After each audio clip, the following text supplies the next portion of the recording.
Yeah, really appreciate everybody coming out tonight. Basically, do want to talk about the selfie and at the same time admit to you that I'm doing a little subliminal marketing of sorts. My shirt is focused on the painting that we will be discussing next month. So I'm hoping as you listen and you look, you'll start like formulating questions and getting excited about this particular portrait and want to come back next month. So that, full disclosure that, I guess it's now no longer subliminal, but anyways, it was worth a shot. All right, so yeah, it is titled Artistic Footprints Through Time, the Preservation and Remembrance of Self, and this is focusing then on the selfie from Stone Age to Digital Age.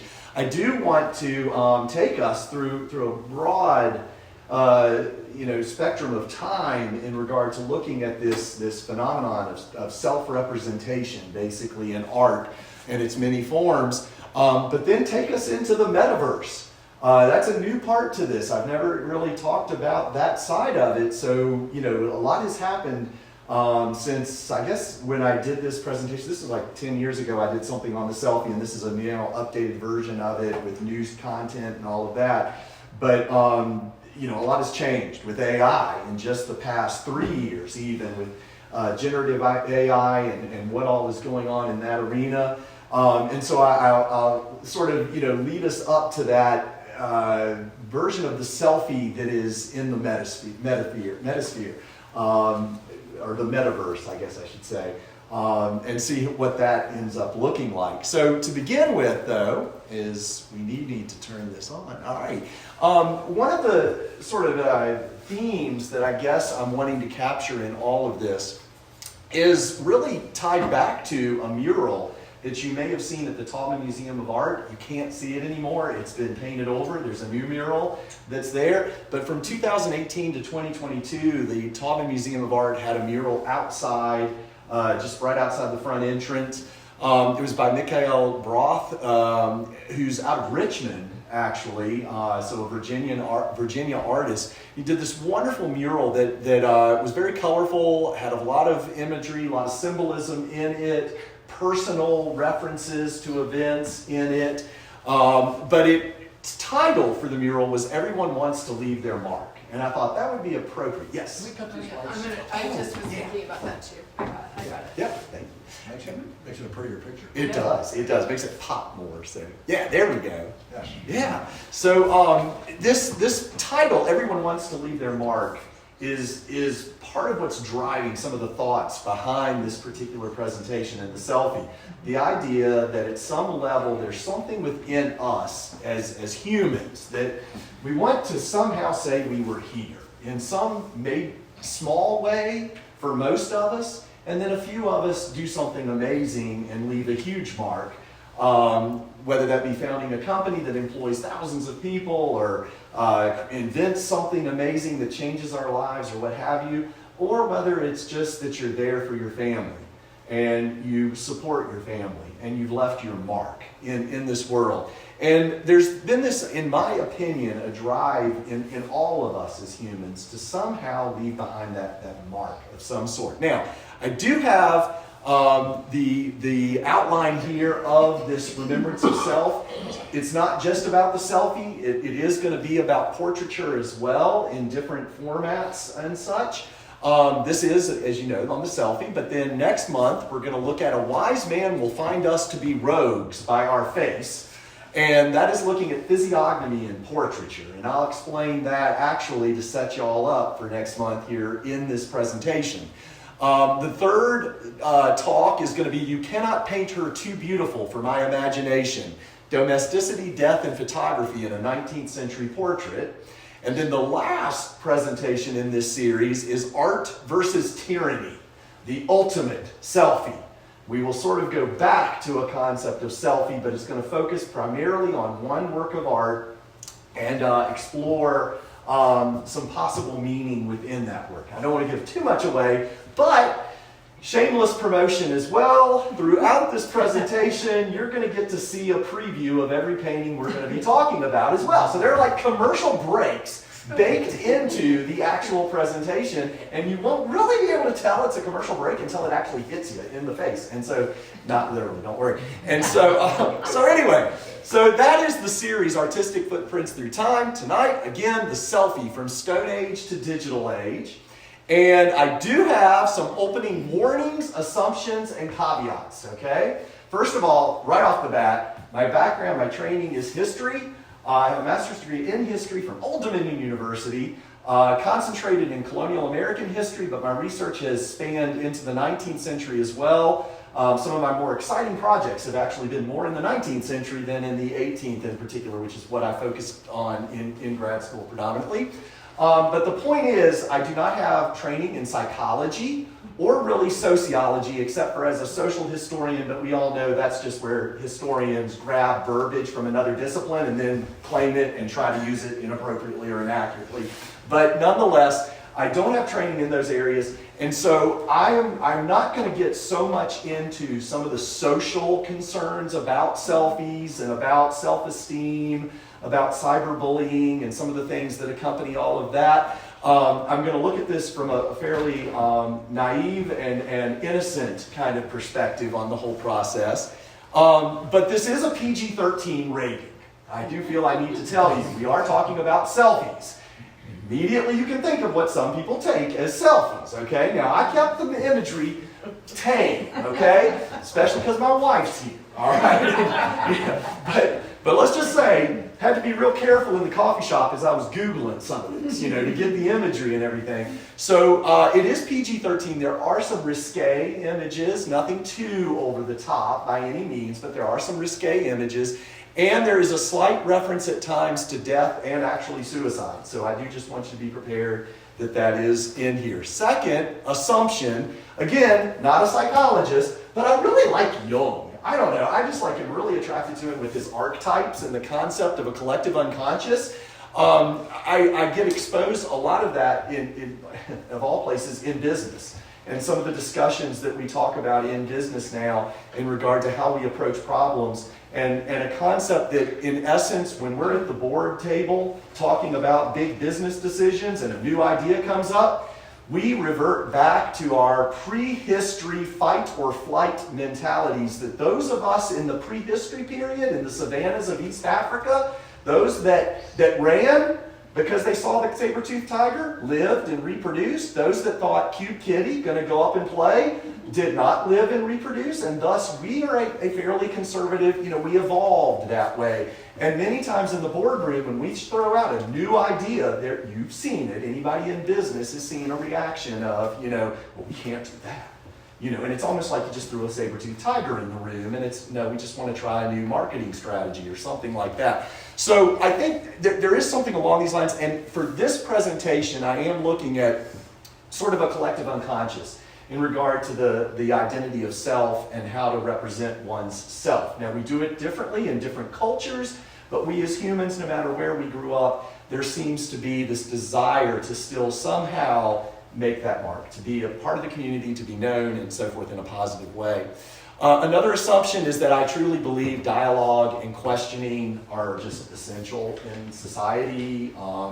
It's something that, yes, we could get into a lengthy discussion about the ills of social media in regard to dialogue and questioning. If you do not believe me, please go onto Facebook tonight and just take a political position on anything and watch what happens to those that reply to you. They will blow a gasket and make you out to be the worst person ever. And I don't care if you're posting liberal or posting conservative. You're going to get, some backlash. That's a shame because we need more than ever dialogue and an ability for individuals, in my opinion, an assumption, to sort of try to find that common ground and to find some sort of compromise and so forth. Questioning is important, always question. And so I believe that in a Platonic manner, in the spirit of Socrates and Plato, that process does drive us closer to truth. And a caveat, I just tend to be, for most things, don't answer Sonia, my wife, positive, okay? She's on another side of me probably, but I like to see myself as a very positive individual. And I have a very positive view of technology. I'm really into technology. I'm an early adopter. I am excited about the technology that's being developed. Yes, I understand that the same AI model that can find 10 new cures for cancer can also find 10 new poisons that we've never thought of and that could wipe us all out. But I'm hopeful and optimistic we'll land on the let's cure something, then let's destroy everything. And if we do, I'm gone and it doesn't matter. I'm not, you're not around to tell me I was wrong. So anyway, there's that. See, it's positive. So in that spirit, my presentation is gonna, again, it's going to be more celebrating selfies than condemning them and such, just to give you a heads up. And part of this is because this is something that we all need to be aware of, is the tech panic cycle. This is something that Kevin Kelly wrote about in Wired magazine, February 2023, and it is the general cycle of technology and its introduction into our culture. And it starts with, don't bother me with this nonsense, it will never work. How many of y'all said that about CDs? When they threatened your precious, well, for the love of goodness now, we don't even have CD, everything is in the cloud. For $15.99, I can play any song I want on my Apple Music store, and it sounds better than the quality of records. And I know that was blasphemy to some, because you like the pops and the crackles and the skips and the repeat and the repeat and the repeat and the repeat and the repeat and the repeat, okay, that we all remember when we used to play. Really thought I was going to break out and rap, didn't you? But that repetition and all of that happened with albums.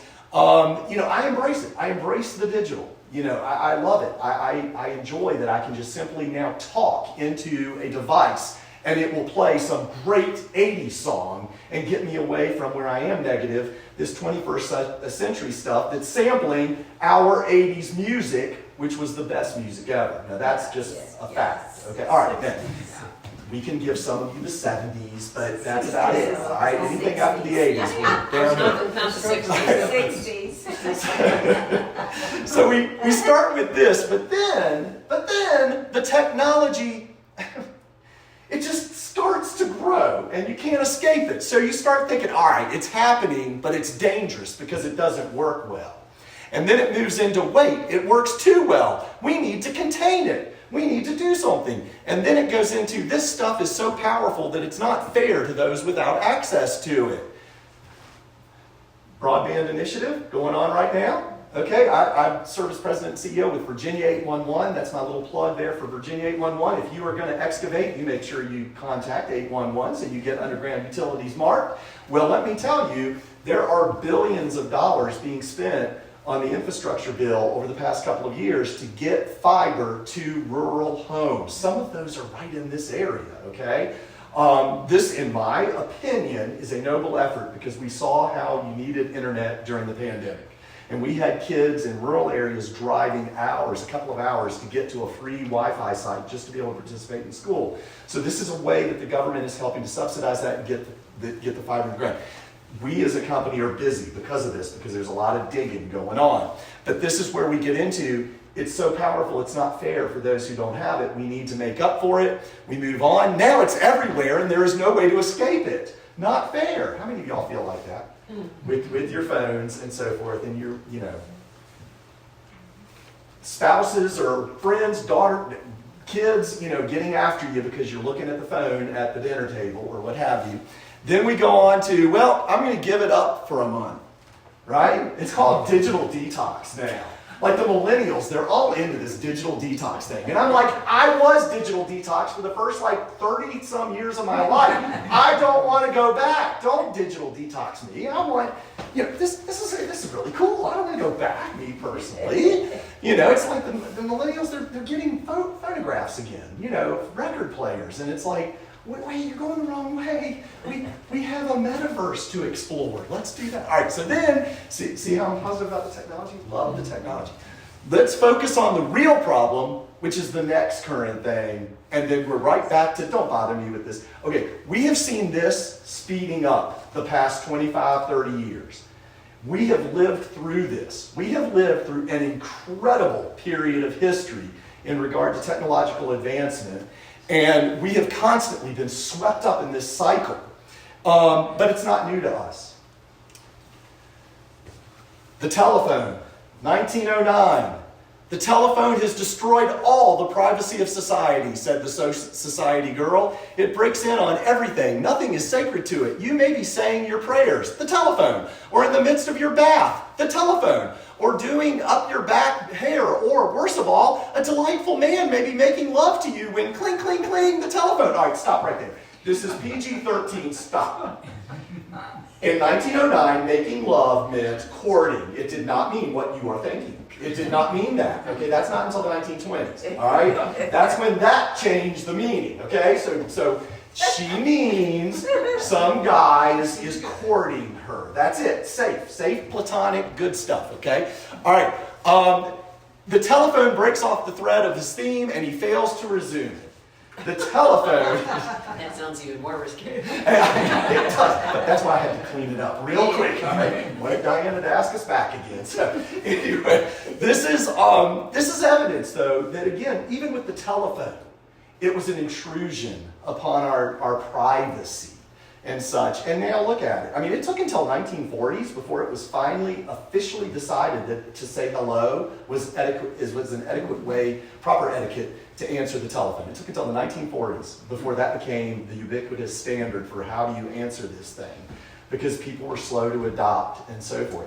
So keeping that in mind, let's look at this thing called the selfie, where individuals now have in their pockets this amazing device that holds more computer power than got us to the moon. This device right here in this iteration has more computer power than Bill Clinton had when he was president of the United States, that he had access to. That's amazing. That was not that long ago when he was president, right? Okay, yeah, don't. We do remember. 25 years ago. What are you talking about? But we have more power in our pockets than any humans who have ever walked the face of this earth. We have more power to find out information quickly than any humans that have ever walked the face of this earth. You could say that, well, Sky, isn't that true about, like, hey, in the 1940s we had more of this. We could go on and transport ourselves from one place to another faster than any humans could. Yeah, true, you could. And in the late 1800s, by steam and electricity and everything being developed, they had. But to this degree, we have changed an entire culture. We don't need to pay huge marketing fees, television commercials and such, when we can produce them ourselves, literally with a device in our pocket. It's amazing the reach we have. And individuals have embraced this, and they have found ways to present themselves however they want it, in a silly way or in a sexy way.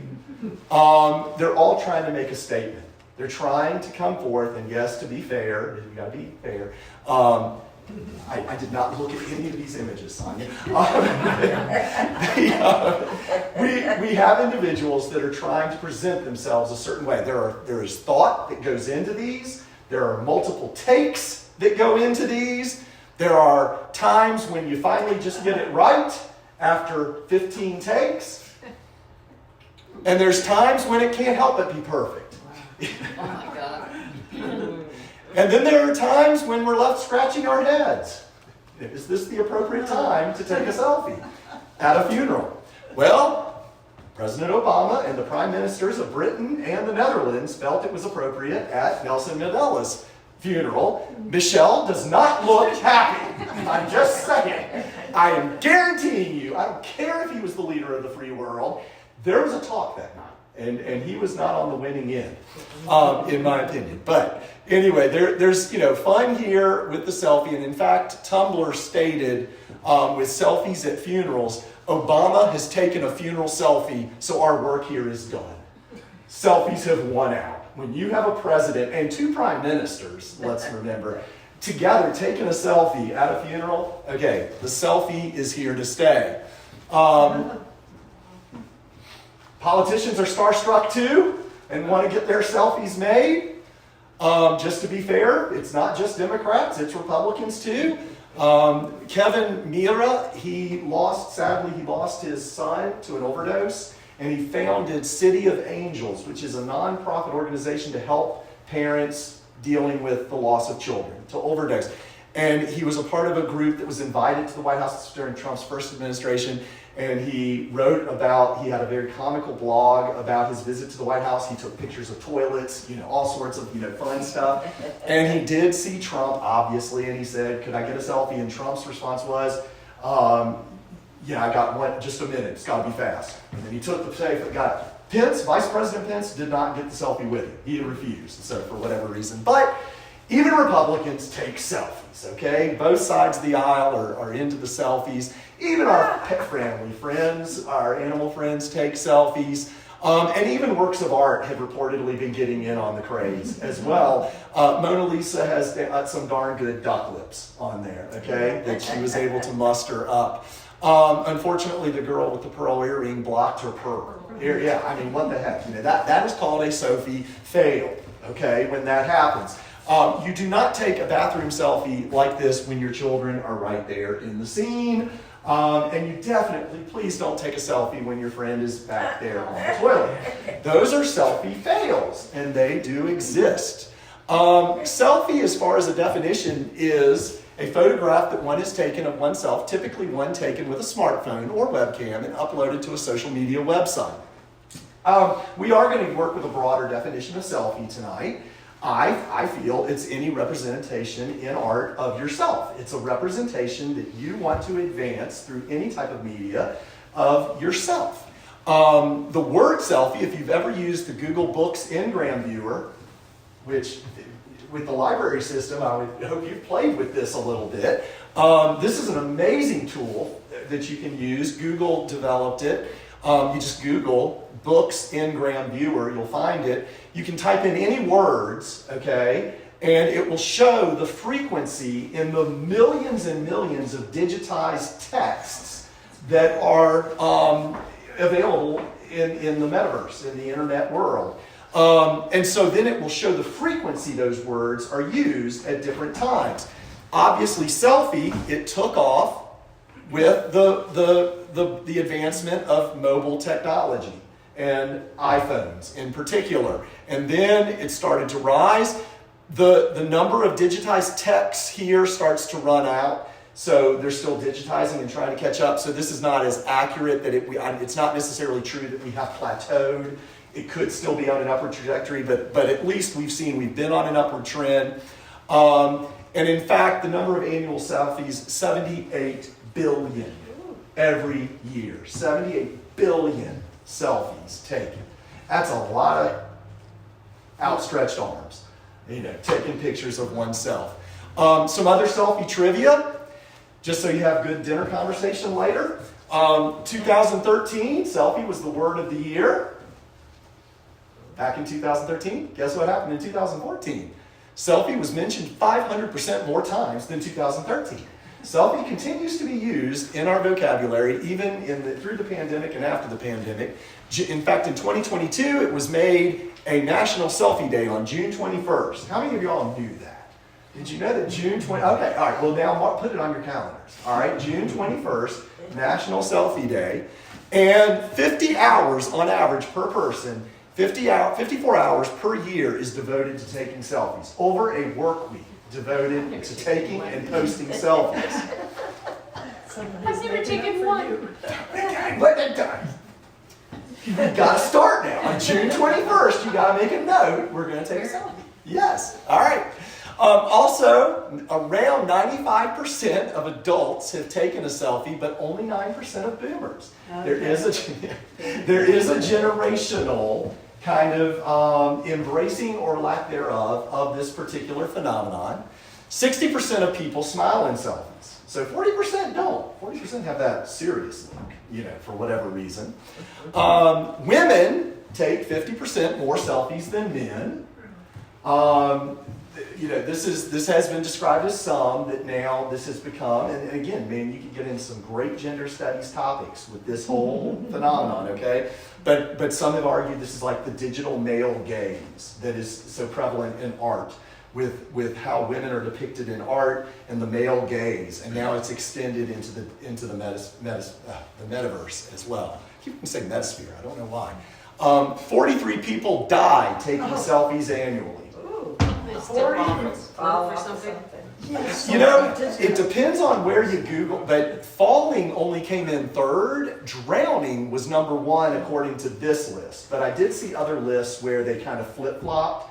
You can imagine, and this has happened, you've seen stories where they're taking a selfie and they're backing up, and the next thing you know, they fall off a cliff or something like that.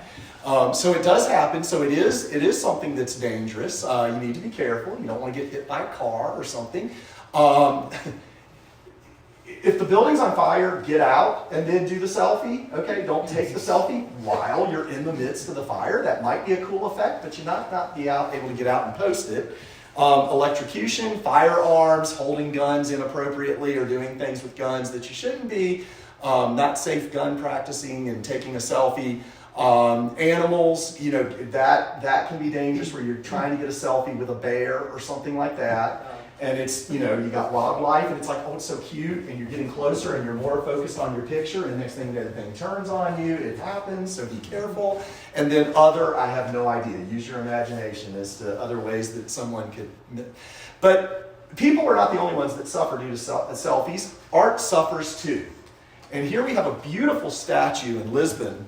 And it was from the Workshop of Lisbon from circa 1780. It's the Archangel of St. Michael. And in 2016, a tourist backed into the statue, totally destroyed this beautiful statue. Now, you might be wondering, like, what's up with the motions and the movement? It already was missing a couple of pieces. It would have, the statue would have had a sword in the right hand and then holding a shield of some sort in the left. This would have been references to biblical accounts with Revelation 12:7-9. And there was war in heaven. Michael, pictured there, is a statue, and his angels fought against the dragon, and the dragon fought and his angels and prevailed not. Neither was their place found any more in heaven. And the great dragon was cast out, that old serpent called the devil and Satan, which deceives the whole world. He was cast out into the earth, and his angels were cast out with him. So, you know, we're talking about the one that cast Satan out of heaven, and thus had his sword, was the, you know, in this battle in heaven. And then with the shield, above all, taking, this is Ephesians 6:16, above all, taking the shield of faith, wherewith ye shall be able to quench all the fiery darts of the wicked.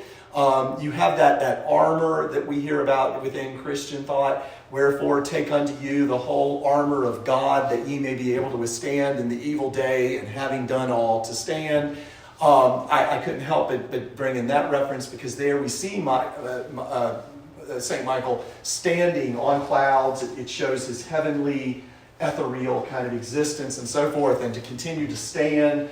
But whereas the devil could not take him down, a tourist taking a selfie could. Oh, And there is the result, and that just breaks your heart, because it's a beautiful, beautiful sculpture. And unfortunately, someone not paying attention and wanting a selfie, and it just backed right into it. It's not the only work of art that's been damaged or even destroyed. If you've been to Florence, maybe you've seen the Fountain of Neptune. This was part of a contest that the Medici family had sponsored in order to celebrate, and sorry, my 811 hat comes on again. They were celebrating the water that they had brought into Florence. They had secured water into the city at a higher degree and level than had been, with aqueducts and underground utilities. And so to celebrate this, there was a commission, a contest to build some statues, fountains, and this was one of them that was created, the Fountain of Neptune. And sadly also in 2023, so just a couple of years ago, a tourist climbed up the fountain to take a selfie. And there he is. They caught him on camera and everything right before he was about to do it. And they blurred out his face. But he climbed up on it to take a selfie. And I say only, you know, I mean, this could have been a lot worse, but it was $5,375. It was still damage to the sculpture, but it fared better than Michael, at least. You know, it wasn't like irreparably damaged or anything like that, so you can still go and see the fountain if you make it to Florence in any time soon.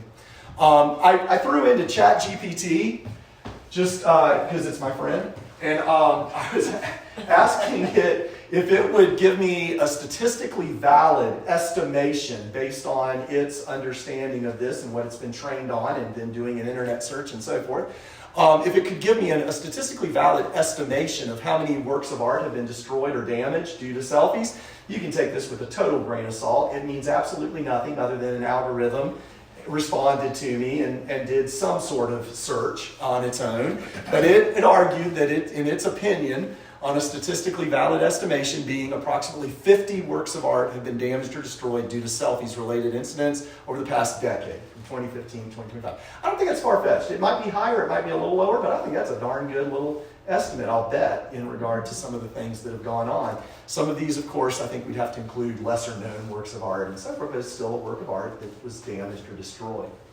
So going back to our selfie trivia, 21% of selfies are taken outdoors, but the most popular is the bathroom mirror selfie. Those are the most popular selfies. I don't know why, but we're going to maybe broach that in a few minutes. Is that a Jungian archetype? I don't know. I hope there are no psychology professors in here. That would really be awful. But anyway. Then we have capturing memories is the most common reason for taking selfies, which is nice. You're trying to capture a memory. That's good. 60% of people perceive the impact of selfies as somewhat or very positive. 60% actually see it's a good thing. 40% obviously see this as the fall of civilization as we know it, and it's not necessarily a good thing. And then it takes around 11 seconds to take a selfie, but around 26 minutes worrying about whether you should share that selfie or not. And if anyone does the selfie thing, you know what I'm talking about. I will not go any further than that, but let's just say there have been a lot of discussions about, okay, wait a minute, should we use this one? No, wait. Yeah, you know who I'm looking at. Not that one, my eyes are closed, so whatever. So anyway, it takes about 26 minutes to figure that out. Thus, you see the 54 hours. Do a Google search of selfies, and this is what comes up on Google. February 2025, I did this and took several shots scrolling. So you can sort of see the kind of the gist of what's going on. That one's fairly equal, men and women. There's a lot of men in there. Do Bing, for whatever reason, Bing has a lot more women for some reason depicted. I don't know what the algorithm's doing in Bing that it's not doing in Google or what have you, but it seemed to come up more with women. And God only knows how much the algorithm is profiling me, male, 50s, whatever, so trying to read me or something like that, who knows. So it may be different if you did this, so I don't know. But I only did that once. Okay, now, moving on. So a little more points. Millennials, going into the generational piece, millennials are expected to take 25,000 selfies during their lifetime. Millennials were born after 1980, and generally, it depends on who you talk to. It's around 1980 to about 2000. Those born during that period are millennials. We are into Generation Z. That's after 2000. And guess what? We're into Generation Alpha. That's coming next. We're into the Generation Alphas being born. Generation Z is now in the workforce. Generation Z, the oldest ones are like 25. They're in the workforce. So you have more generations. And this is the other thing about speeding up with technology, that what we've seen is, that with these massive changes, and we've gone through some significant changes. Those of us that are over 50 will remember we were we were born and grew up in an analog age with a Cold War. And we saw the Cold War end. We saw a transition to a digital age. We are fully in the digital age at this point. But beyond that, we have now seen a development of an AI age that's coming about, so that you have a generation that wearable technology is going to be the norm for them. And, yes, we wear our watches, that's wearable technology, but we also have headsets, even smart glasses, and so forth, that are going to allow these individuals to have a very different experience with the world than what we were used to and thought would be the norm forever. Thank heaven we don't ever have to worry about Russia again. Now, that's a whole other story. All right, Gen Z takes more selfies than any other generation, though. Gen Z is the selfie generation at this point. Average age of people taking selfies is 24, so that makes sense. And then 50% of teenagers edit selfies before posting. Now that's another part where you could have some fun discussions from a sociological, psychological perspective. because the tools you have available to you now that are freely accessible through TikTok, if that's now legal again, I think, but Snapchat, especially Snapchat, even Facebook and so forth, you have tools within there that you can filter your images. You can clean them up. Blemishes disappear. Wrinkles go away. And you can change it. You can put actual augmented reality type imagery around yourself or what have you. You can manipulate the photos more than ever and easily so. But then that's when it gets into, okay, why do I have the desire that I need to get rid of those wrinkles, that I need to get rid of this, and so forth. And that's where you start getting into some self-esteem issues and so forth. Zoom meetings, if you're in business, you're in Zoom meetings, okay? And there is some research, they're very taxing and tiring because you're constantly, staring at yourself. Part of, like I'm talking to you now, I don't see myself. I'm not thinking about how I look at all. If this was a Zoom, I would be looking up at myself. Okay, wait a minute. Okay. And, and making sure everything looks right on the camera. Well, that's tiring. I mean, it's like, God, sometimes you just gotta not care, and what happened. But anyway, so it is interesting that 50% though of teenagers feel they need to edit their selfies. So this selfie, I think, captures a beautiful moment between generations. You have an older generation just looking at this younger generation like, what are you doing? In the bathroom and so forth. However, this is one response. I think this might be a part of the 40% that there is no good in this, there can be no good in this. But then you have that 60% of the individuals that and this father is great. This father got into his son's selfies and started mimicking them and posting them. So, good for him. Father of the year right there. And I will say he looks a little more Gen X, maybe, okay, which he's an upper Gen X, but still, he was having fun with it, so that was nice. But you know what? You go back to the very first selfie, 1839. Recognize, the camera had just been invented. The camera had just been invented, and there was a desire on a photographer's part to turn the camera and take a selfie. There is something there. There is something there that led him, just as it leads us. I have this capability. I want to preserve me. I want to somehow represent me. And there's a lot of thought, again, that goes into it and how you portray yourself. You have websites that will tell you how to take a great selfie. There are websites that will tell women how to do their makeup to get the right eyes. And we're going to come into eyes in just a few minutes and so forth.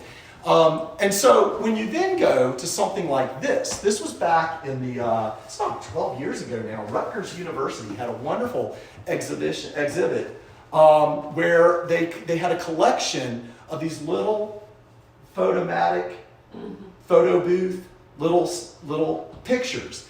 And it was all of one man, taken from the 1930s through the 1960s. And no one knew who he was. They just had these photos. And they thought these are great because they captured this guy's life over these decades.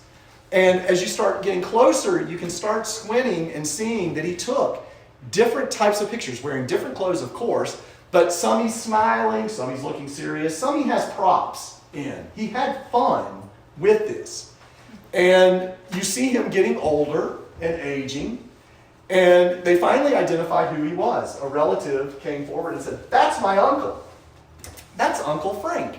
Franklin Swantek of Swantek Photo Service," which was billed as, in the 30s, 40s, 50s, and 60s, as Michigan's largest operators and distributors of Photomatic. He delivered Photomatic booths, machines, it was his company, and he tested them when he set them up. So how else do you test them? You take a selfie. And that's what they are, folks. You say you've never taken a selfie. Have you ever been in a photo booth and taken a picture? At a fair, at an event, anything. As a child? As a teenager. Okay, you're really letting this now drop. Okay? It's like, oh, yes, I've done that. All right.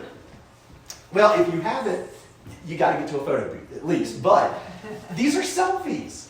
You had a whole generation in the 30s, 40s, and 50s going to these fairs, photo booths. You're taking selfies with friends, being silly, and everything else. You're no different than the younger generation. It's just it wasn't in your pocket. It was a big photo booth. and you had to pay money to do it, and you could only do so much with the photo. You gave it to a friend, it's gone. You couldn't post it because that technology was not available to you. But if it was, I guarantee you, it would have been there. You would have had yourself up there in those areas. And so we see this again, a human, an average human, what have you, some guy chronicling his life through photography, watching himself age, struggling with growing older, as we all do. Looking in the mirror, seeing the changes, recognizing we can't get out of bed like we used to. Why is that hurting now? It didn't yesterday. What's happening? All of this. You see someone dealing with that in his own way, and it's very similar to Pierre Dara, who is a local artist. He died in 1976. He taught at Lynchburg University. It was college, right? Yeah, Lynchburg College, now university. And he was a prolific artist, modern artist from Europe, and he too chronicled his life in portraiture. He didn't use photographs, he used what he could do, painting. He created self-portraits, even when he served in the Spanish Civil War, which he fought against the fascists in. And as he grew older, he continued to paint in a very similar way. And here's the commercial. This is the last talk. This is the painting for the last talk in the series. And this is going to be art versus tyranny. And we're going to explore how this might be the ultimate selfie. So that'll just kind of keep you in suspense for 3 more months, okay? But I hope you'll come back on the last talk to hear more about this painting, because this is a fascinating story and what has been uncovered. And that's original research as well, what I'll be sharing with you. But what's the difference? One is democratic and one is not. One takes special talent. I can't do this. I could not do this. I don't have that skill set. I could with maybe a lot of training and so forth, but that's going to take some time. And even then, am I going to be able to do it this well? Probably not. But I can do this, and I can do it because it's right in my pocket even, and it's free. And I can have a greater reach than probably he could even envision. And yet they're both after the same thing, just different medium. And so then when you see something like this and you go back to the selfies, the Bing search, you're seeing, again, people's snapshots of lives, that they're chronicling their life and that moment in time. So that does lead us to the begging question. Is this excessive vanity, pride, narcissism in regard to our obsession with selfies? And this, of course, is no new topic or theme. I turn to the painting of Hieronymus Bosch here, The 7 Deadly Sins and 4 Last Things. And within this painting, there's a reference to a poem from 1330, and then it was translated and published in Dutch in 1486, which Hieronymus Bosch was a Dutch artist. And in this poem, it mentions the supreme I is Jesus Christ, who is a mirror without blemish, in which each man may see his own face. And Bosch creates an eye. You can see the eye there, and Jesus is in the middle, actually pointing to the passion of the Christ and the crucifixion and all of this. And around Jesus are the 7 deadly sins, with anger prominently displayed directly beneath Jesus. And then you have death, you have judgment, and you have hell and heaven, the 4 last things. So, a very, very powerful painting in regard to, one's spiritual existence and so forth within a Christian faith at least. And I draw attention to at death because he paints this wonderful little scene here where you do have an angel and a demon. They're both competing for the soul as he receives last rites and as death makes its entrance to end his mortal existence. But if you notice, there's a clue here in regard to how some of these paintings were done. And if you look closely, there's a distortion slightly. Can you make it out? It's like it's on a concave surface. He is illustrating through illusion, through a 2-dimensional surface, a concave mirror type effect. And his use of this round symbol, not only as an eye, but also a mirror. And the message is, again, you're looking in the mirror at yourself as well. and your own sin and shortcomings. Written beneath Christ is beware, beware, God sees. Up above is Deuteronomy. For they are a nation void of counsel, neither is there any understanding in them. Oh, that they were wise and they understood this, that they would consider their latter end. And then beneath, written down at the bottom is, I will hide my face from them, I will see what their end shall be. So that's kind of what's going on there. But of course, what we would want to draw your attention to is this pain right here, because that is the sin of vanity. And here we see what you might expect, a woman who's nicely dressed, and there's some ornate type decoration. She's probably of wealth and suggests she's more concerned of this world and worldly items and so forth. And she's looking at her reflection in a mirror. Her back is to us as she looks into the mirror that's being held by a demon. And it's kind of hard to see. This was a horrible image, so I did find another image, but the color was off. But you can see it better. Here's the demon holding the image. You can even now make out her face a little bit in the reflection. Note it's a concave mirror, which was very typical for this period in history. And I think, if you look closely, there's someone else looking at a mirror in the background too. So there's this vanity, this desire to, again, look at oneself and admire one's beauty, much like Narcissus, painted here by Caravaggio and capturing his falling in love with his reflection, a mirror of sorts, the water, and how he, even being taken across the river Styx, could not help but be leaning over the boat and looking at his reflection because he was so obsessed with his own looks and his self-love. Use of the mirror is not only to Hieronymus Bosch. You see some other contemporary works that are similar in regard to the allegory of pride, and then just titled Pride. Women looking at themselves in the mirror and being obsessed with how they look. This carries into the 19th century. Love that. Love the optical illusion. She's looking into the mirror, but it forms a skull, of course. Vanity will bring death, your spiritual death, maybe ultimately your physical death. Your physical beauty will fade. It will die. And the bathroom selfie. And that is the most popular selfie. Taking a picture, standing in front of a bathroom mirror for whatever reason. So these are all individuals that have posted bathroom selfies for various degrees, reasons. And yet, it's nothing new. Individuals going into bathrooms and using the mirror to capture their reflection in themselves, taking a selfie for whatever reason, is nothing new. We have a self-portrait here in a convex mirror, and this again shows how these artists were capturing many of their images using mirrors, and in this case, of course, for a self-portrait. And why self-portraits take off during this period is because the mirror has now advanced technologically to the point that it works well. And so again, just like with the camera, new technology, turn it on me. Mirrors, better technology with mirrors. Let me look at me and capture myself on canvas. And so even, jumping up, this one reminded me, this particular image reminded me of M.C. Escher. And here's a self-portrait that's a photograph of him holding a sphere. And there is, of course, his hand with reflecting sphere from 1935. Again, that same effect and so forth. Nothing, again, it's gone back as long as mirrors have been around. And then we see a woman here taking a selfie doing the same thing, except she has this technology that allows her to do this. And then there's the photo bomb, because those are fun.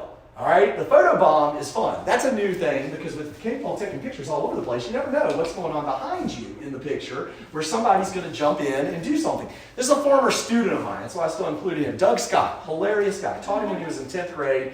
Great guy. And this just captures his personality. I mean, here's this some sort of conference he's at. They're taking a serious photo, and he jumps up like that. It's so Doug Scott. Real nice guy. Funny guy, photo bombs the photo. It may have been staged, probably, but nonetheless, it's still cute. We have others where, yes, when you're trying to take the sexy, hey, we're going out tonight picture, make sure someone's not throwing up in a bag behind you. Not the best time to take a selfie is when someone's getting sick. So that's kind of an inadvertent photo bomb. Heck, it even happened to my daughter and me. In 2018, took her to see Panic at the Disco. I swear, we had no idea that kid was behind me doing that. And then there's another one back there. And Sophie and I, we take the picture, and it's like the next day we're looking at the picture. It's like somebody photobombed us, you know. So it even happens to the best of us. We got photobombed, which was fun. Now the dog here is just being rude, okay? But even animals will photobomb you occasionally. So you need to be careful where the animal is when you're taking your selfie. But here's the original photobomb. 1853. Again, almost as old as photography, somebody just had to jump into the scene and make his or her presence known. This was in Wales, a Welsh photobomb. Again, how original is Doug Scott when they were doing it in 1853? And if you could have done it on a painting, you probably would have. It's just that wouldn't have worked because the artist would have been like, get out of my scene here, you know, I'm painting, okay? All right. So this leads us to another cool photobomb and selfie, actually, and that's the Arnolfini portrait, Jan van Eyck, from 1434, where written above this concave mirror right there is written, Jan van Eyck was here, 1434, and by golly, he was there. This mirror, concave mirror, is reflecting, and he's right there. He's not in the blue, he's the one in the red, art historians believe. Here's their backs. So he's standing where you're positioned, and the mirror, he paints himself into the mirror. He photobombs the portrait. He did photobomb a portrait. You could do it. You just had to be the artist to be able to do it. And it's believed the one in the red is Jan van Eyck because he had painted this portrait of a man in a red turban, which is believed to be also a self-portrait of him. And so it might be a reference to that portrait too. We won't get into all the meaning of this particular. This is a fascinating painting. There are a lot of interpretations. I think one of the guiding, really well thought out interpretations, though, is it is not a betrothal. It is not a wedding. It is actually a post-mortem portrait of this woman who died during childbirth. And there is some symbolism that could suggest she's not alive at the time this painting was painted. The candles are lit over him. They are not lit over her. The Passion of the Christ is surrounding the mirror. The whole part of the Passion where Jesus is crucified is on her side. The other part where he's beaten and suffering is on his side, and so forth. So there's some interesting imagery there. So Google that and definitely look that up. But it comes back to, are we talking excessive vanity, pride, or narcissism, or is it just simply something about us that we want to depict ourselves? It goes back to the Stone Age. This is some of the oldest art humans have created, and they're handprints. These are thousands of handprints, 7,000 to 11,000 BC. These are individuals who, for whatever reason, with all they're going through, wanted to leave their mark, to leave their hand behind. There are over 2,000 handprints. We can tell the majority of the hands are left hands, meaning that they were right hand dominant because they were using a bone, a hollowed out bone, to blow pigment on their hand and leaving behind the negative impression of the prints. And so, it's interesting what we can learn about these individuals. Some handprints are missing fingers. We don't know, is that a cultural practice? Was it an artistic convention? Or just bad luck and they lost a finger? We don't know. But I guarantee you, I will tell you this. There was someone at a campfire saying, Og so exaggerated the size of their hand. Just trust me, they were doing that, okay? All right, so how different is it? Is this our digital cave art, a Google of selfies, and you have all of these individuals very similar to all of these hands that are left behind to say we were here? Here is a sculpture, first selfie sculpture by Bach, and it's his wife, Tahiri. I'm probably butchering that. But he was the chief Egyptian sculptor, 1345 BC. Once sculpture is done, what does he do? He turns to this medium to create an image of himself and his wife. Selfie and portraiture, first selfie portrait. Jean Fouquet, pronounced very differently in Southwest Virginia. You can sound it out as a Southwest Virginian. I'm not gonna, but nonetheless, some of you got that. All right. So he used a concave mirror or convex mirror and captured his image. very similar look. It's a photograph, it's a mirror, new technology, and I can capture my image.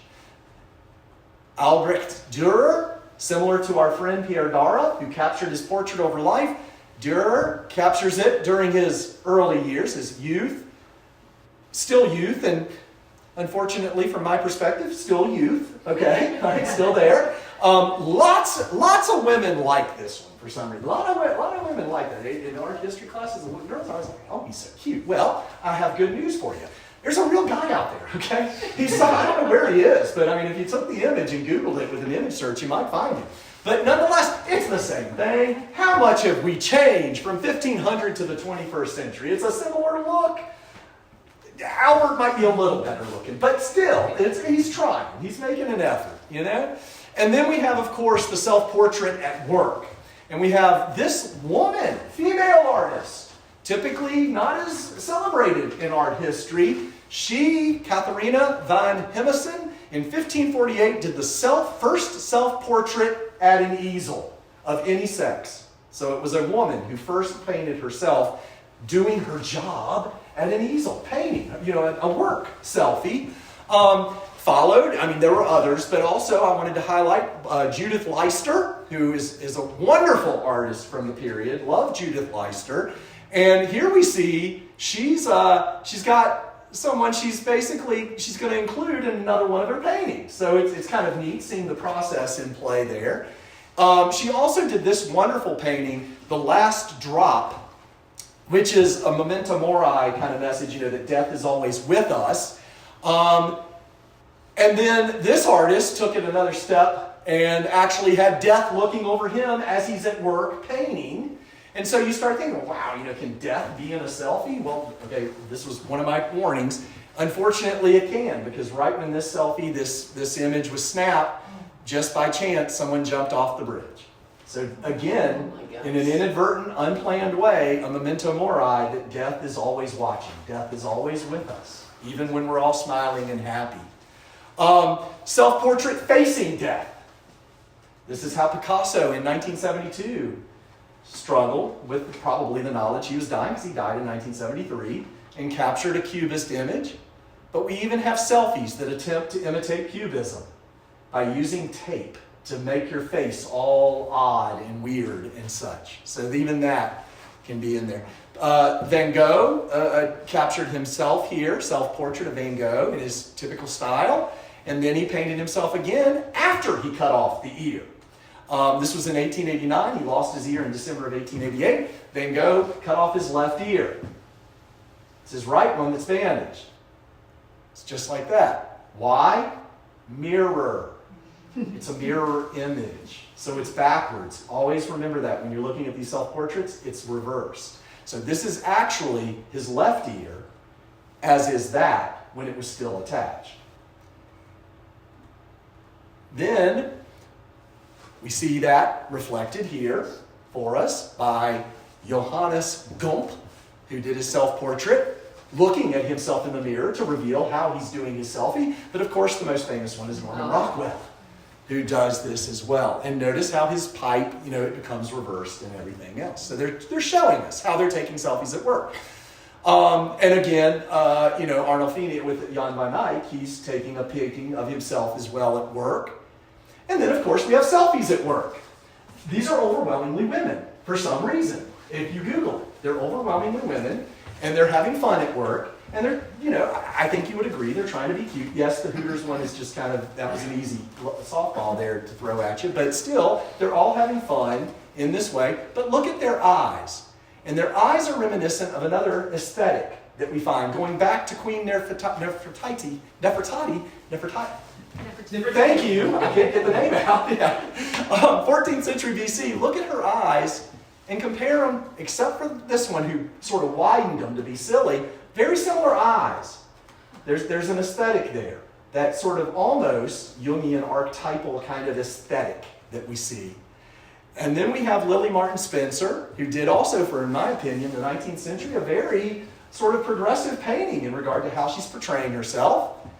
And it looks similar to some of the selfies we might find And then also coincidentally, when she painted this painting of Benjamin Franklin and this young woman, they were at the same time. It's a different woman, but she painted in a similar style. And there's one of her last images of Lily Martin Spencer. She passed away right after this painting, soon after. And there she is in the studio at work as well. And that's going to be in 2 presentations, the discussion of one of her works to talk about a whole other type of memory of self and what is going on in this painting. And there is a secret in the painting that we will uncover in a couple of months. And then there's my selfie going into the metaverse. Okay, it's my new toy, Apple Vision, loving it, spatial computing, love it. I love that world. It is amazing. And I took a selfie from the real world while in the metaverse, really enjoying it. And so I thought it would be fun to ask ChatGPT to create a selfie of itself. What would it do? I was kind of curious, right? And so it says, I don't have a physical form. Really? I know that. All right? So I can't create a true selfie. However, I can generate a visual representation of how I might look if I were personified. Let me know how you'd like me to imagine myself, perhaps as a futuristic AI being, a librarian-like figure, or something else, and I'll create it. I just said, you choose, how do you think you would look if in the real world? And that's what I got. Here's how I imagine myself personified: a futuristic, approachable AI with glowing accents and a friendly, intelligent presence in a modern, tech-inspired setting. Let me know what you think. Okay? Chose female. It's an algorithm. It is a model. It is not a magic trick, or it is a magic trick, but it's just math. It's ones and zeros. It's doing a search. It's looking at images. This is what it thinks it would look like based on us and what is out there in the digital world. Look at those eyes again and how similar they might be to these continuing themes with regard to how individuals are portraying themselves. I won't get into all of this because that's way too long, but what I wanted to highlight was the eyes. Where did we? Luminous eyes, the glowing, curious eyes symbolize openness, curiosity, and a desire to connect. This would indicate a willingness to learn and adapt, which aligns with my role as an AI assistant. All of this, I asked it to approach from a physiognomic perspective. From a physiognomic, looking at your physical features, what would your physical features say about your character? And it did an outline on this. And that leads us to Santi de Tito, who is a Florentine painter, 1536 to 1603, and this particular painting. Because from a physiognomic perspective, we're going to have a really fun time breaking this portrait down and looking at whether or not Santi de Tito is hiding a message in here about this particular individual. So that's next month. See, 3 commercials, and they were woven in, and you didn't even see it coming. All right, so back to our friend. There she is. I did ask it one more thing, ChatGPT. Based on what you know about me, what do I look like? Picture me as you would see me. Go do this with ChatGPT. It's fun. I don't know what it looked search. I don't know how much of social media it looked at me. I don't know, how, and there's stuff out there. Google yourself. You'll see you're out there. Okay, so I was curious. There's me. Wow. I know, right? A tie? You gotta be kidding me. Okay, right off the bat, that was wrong. I do not wear ties. I have to once a month for one meeting. But I don't other than that. I hate ties. Hate them. But there you go. So that's me. Kind of a handsome looking guy there. All right? But look at the books. It got me with the 811 construction piece. It got a headset. Right. It somehow figured that out about me. So there's some, computer and all of this. It's not that bad because here's me in my real office. Mm-hmm. Now, I didn't share pictures with it or anything. It just did its own thing wherever it did it. But that's not bad. I do have a big bookshelf. There's another bookshelf over here and so forth. I'm not a construction guy, so I don't have construction equipment. Okay, this is what I use for construction. Okay, I call somebody because I don't know what I'm doing. All right. I then asked, what does my wife look like? So that's what it thinks I'm married to. Sonia, you all can compare.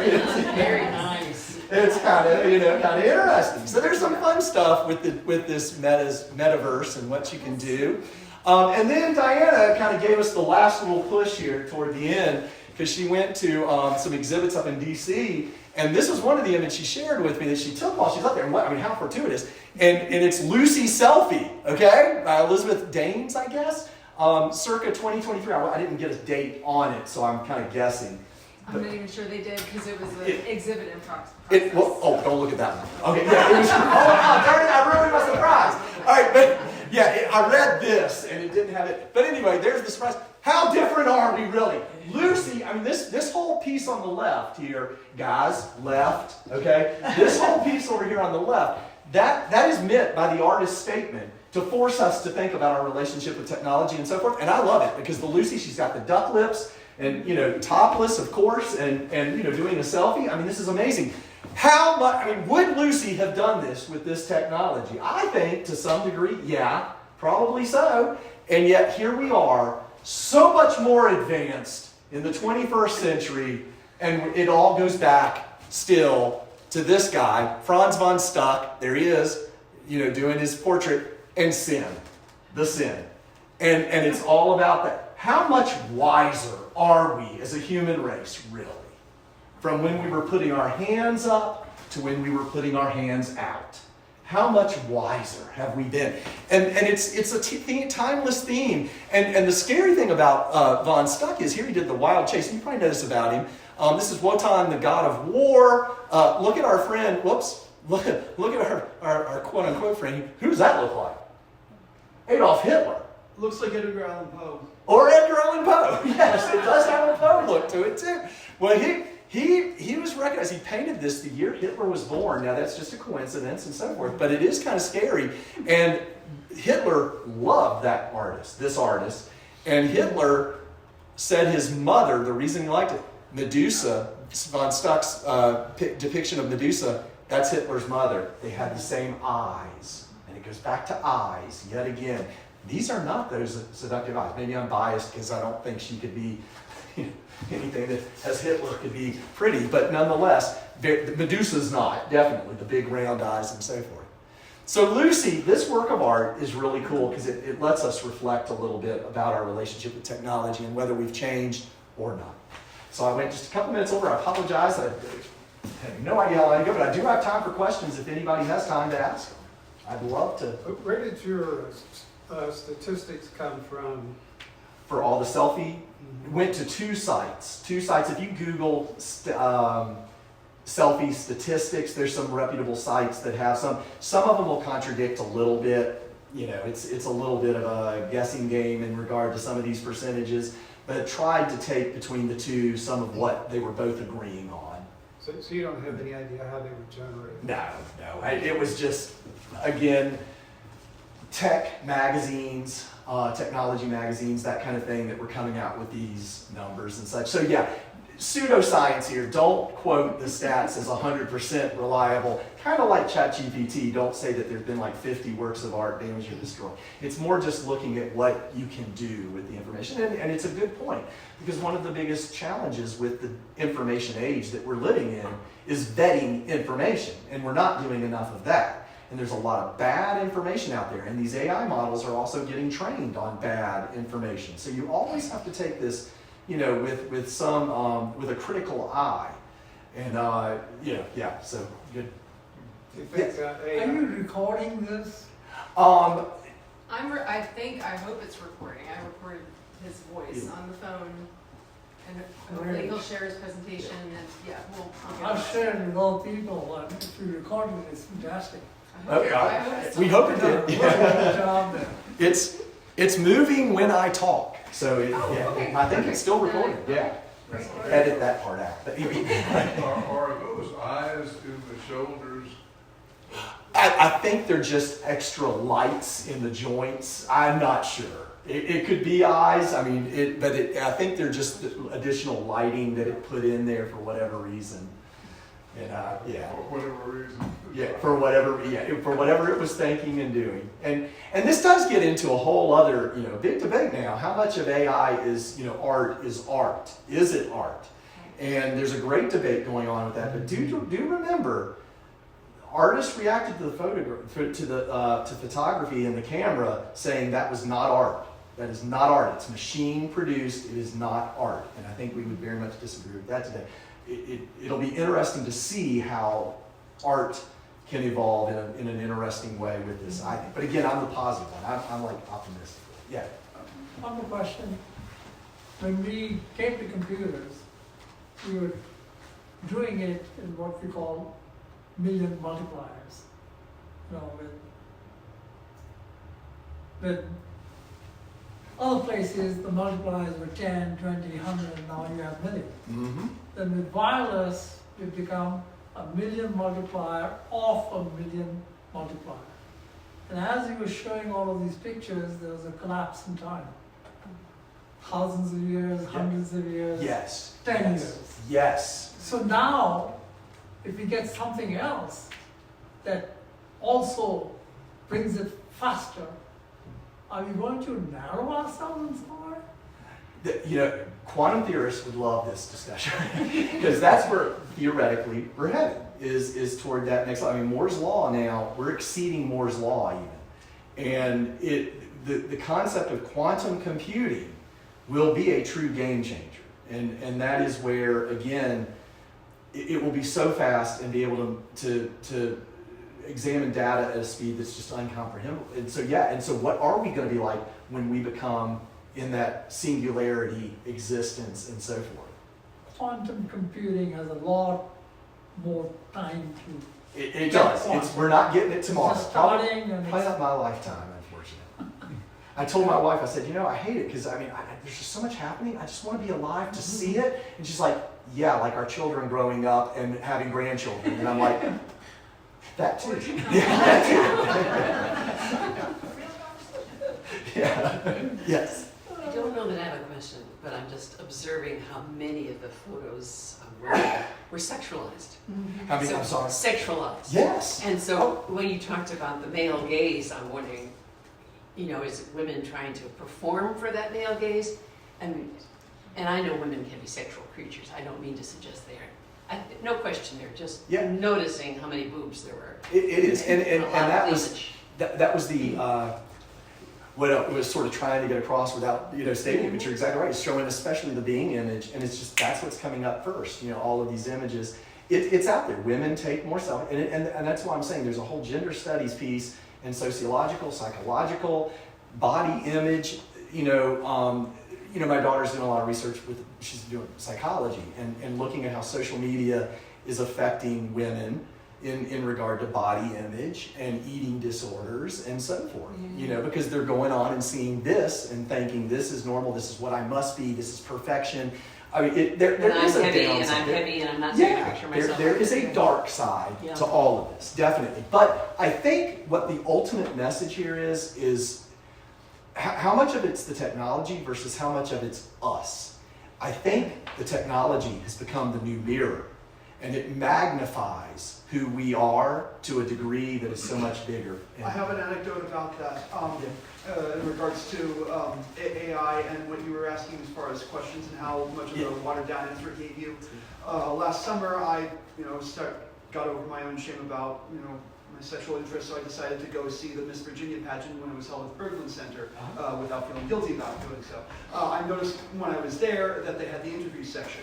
That was like the last part of the night, and every single answer was so watered down and so blasé and boring as a way of trying to quickly answer something that they couldn't prepare for because they drew them the question on behalf. And I was thinking, wait, the concept of the modern beauty pageant has been maybe around in its earliest form 200 years. So it's not really, and this is so similar to the answers that we would expect out of artificial intelligence, and these are what we're grading people on in order to win the crown. And I was thinking, we're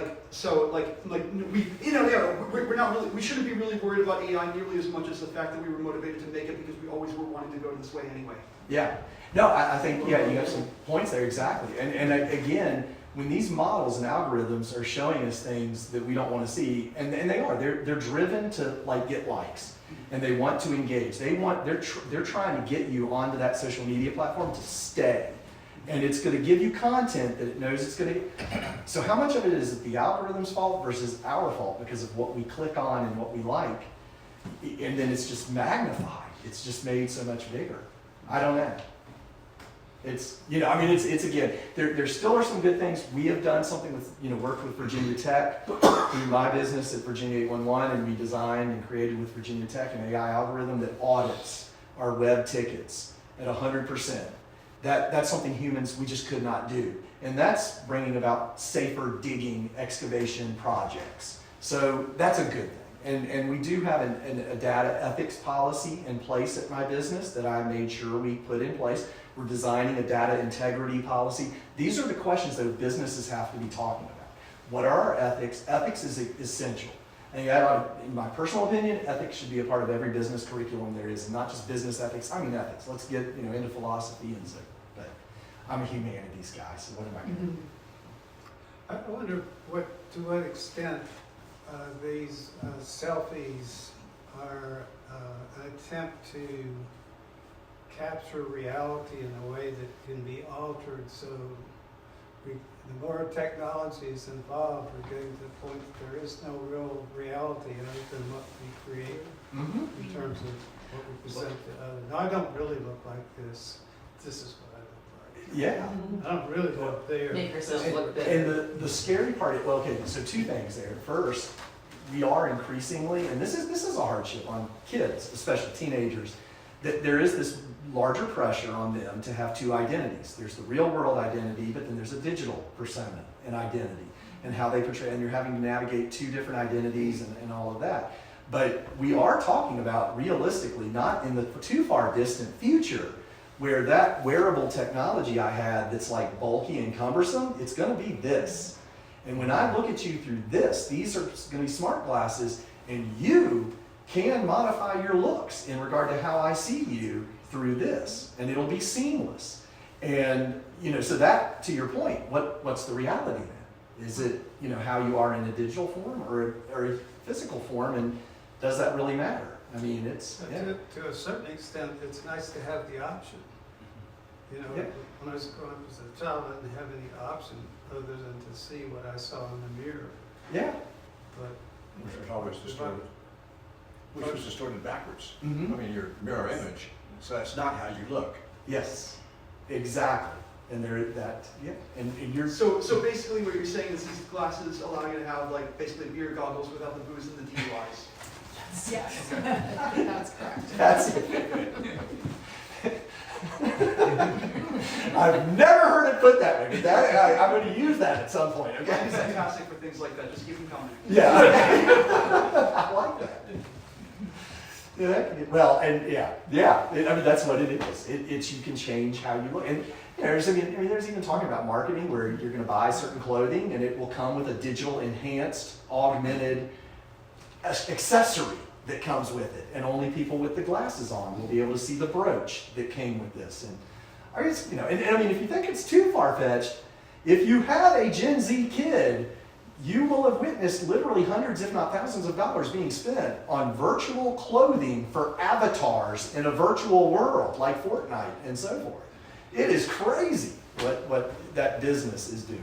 That would be an interesting sociological study too, because what is it that we're trying to escape? Yeah. And that's a big, It, if that is part of it. and I think escape is a big part of that is and that's one of the features on those Apple Vision goggles is I can be looking at augmented stuff you all can't see, but I still see you all, or I can turn a dial, you all are gone, and I'm out in a park somewhere, literally, and there's wind blowing and birds chirping, and I can sit there in that environment and work. It's and it's increasingly going to be more and more of this fluctuating between the physical and the digital. It's just going to continue to morph, I think, together, and at least that looks like the trajectory we're on. And he calls me to FaceTime me, and there's an avatar. And when he first said, guess what I bought? He called me from Richmond, and he had his glasses on, and it was an avatar that looked like a real person talking to me in FaceTime.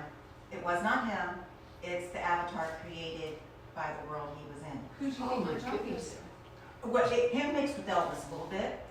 He had like a little It pump did of something weird with It my did hair. something weird with his hair, But it is the weirdest looking thing, because it looks like a human, not quite a human. But, and he's like, this is not me talking to you, this is my avatar. Yeah, and you hold the device and it takes different images and it constructs not a cartoon, a fleshy kind of avatar. I was surprised at it. It just really messed up my hair. It gave me like this weird kind of cut that, and dark. It was like I had, colored my hair dark or something. That's the only thing. And the eyes weren't quite right, they don't quite look human. Yeah, and that's called, just so you know, that's called the uncanny valley, is what that's referred to, is technology that tries so hard to make you look human that it doesn't quite get there, and it's close, but you can't figure it out. There's something wrong. And it really made me mad because then I did a real FaceTime with my daughter, and she said, "Are you using your avatar?" No, this is me. You can't Well, tell see, because I was in DC at the Natural History Museum and all of that, you go through the eras of man and you see all the evolutionary changes that our bodies went through to keep us upright. I mean, just the spine, Yeah. And it makes me wonder, you saying that, if we're gonna somehow evolve in our vision, if it goes in that direction too far. Yeah. Millions of years from now. But Yeah. Oh, yeah, like If we're 20 still years. do keep in mind, according to sci-fi writers and such, there is one theory that the reason we haven't been visited by people from other planets is you reach a certain level of technology and the society cannot sustain it and they collapse. So, we hope we'll keep on a positive direction. You hope. We hope. I'm optimistic. You haven't talked me into doing the selfie though. Yeah, Not gonna do it. One of the comments, I had talked about escape, but I think we could also look at it as a quest for adventure as well. Yes. Mm-hmm. Not trying to get away from anything, but trying to, just the instinct or the human. Curiosity or something. Adventure is escape, isn't it? Yeah. Yeah. But not necessarily. Okay. Yeah, and I'll admit, I play video games, and it is a part of that because it is adventure. And video game, whether we like it or not, and I read a lot. I love reading. But you've got some video games that are being developed that have incredibly intricate plot development and character development, and you get to control the environment and experience it and live it. And it is not far-fetched to have a headset on, be in a virtual environment, and have sensors on your body so that when the digital thing hits you, it'll let you feel it. I mean, that's doable. And we've been exploring forever since we Yeah. got to this It's- country even.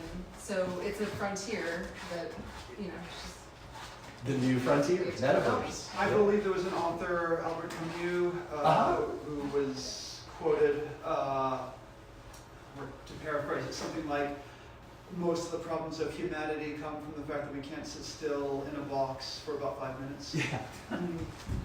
I had not heard that quote by him, but yes. And It's something roughly Yeah. along those lines, yeah.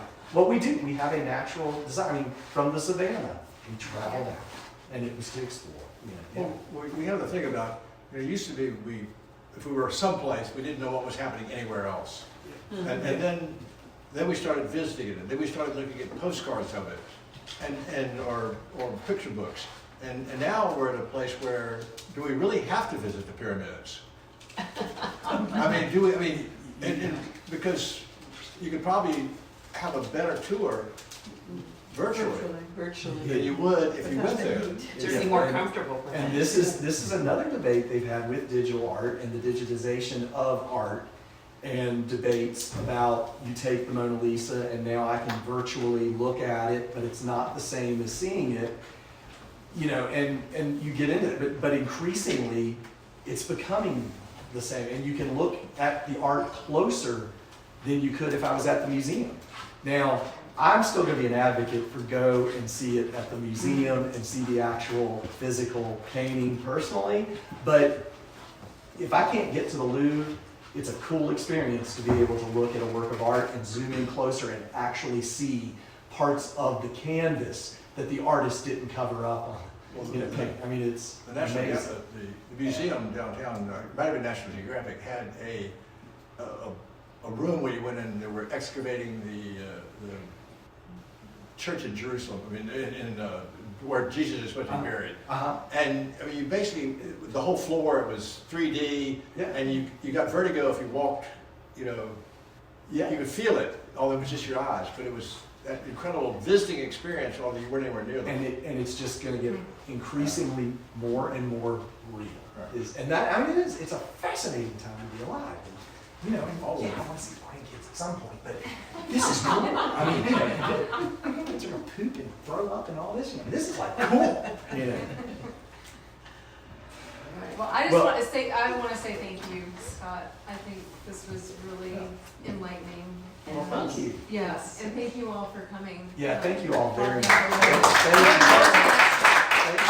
And those are the 3 left, so come on out. That's all going to be original research, more focused on works of art. So a little And less. all of those dates are on our, sorry, I didn't. Thanks. No, you're good. All of those dates are on our calendar at our website. But basically, except this one, which we rescheduled, they're the 3rd Thursday. So March, April, and May. Yep. Looking forward to it. And if the recording device didn't work, we can ask AI. Yes. Check what Scott saying, and then we can compare it to what she really did say. Yes. Yeah. Yeah. Could it be help your Yes. contact information Yes. so I can follow up later? Is that right? But I don't want to.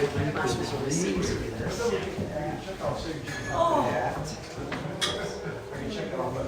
That was very good. Right? You can get it. That's Crawford at VA1.com.